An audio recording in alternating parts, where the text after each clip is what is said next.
Okay, we're back on the home page, and now we are dealing with the 7th item on the common task list. Manage your property list. If you remember back in video 2, this is just a list of specific properties that you create.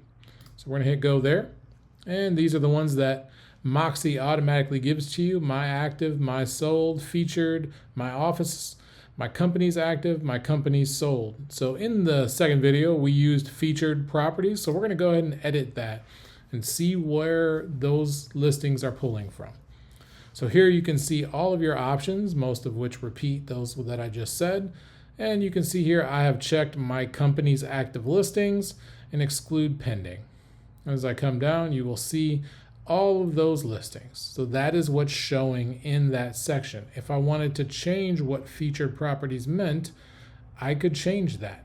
Okay, I can do anything I want to do with this search, including if I want to add a property listing just as a one-off. If I paste it there and then hit certify, add listing, you will see that it pops up down here for me, and it becomes the very first one in the row on my home page if I want people to see that. If you want to get crazy, you could paste 4 of your own listings and change it every week. You can really do whatever you want to do with this section. Just make sure when you're done, you come down to the bottom and you hit publish.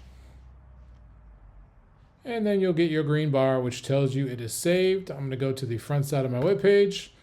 I'm going to refresh. And then you can see this is the one that I just put in there, the Mount Morris. It's there.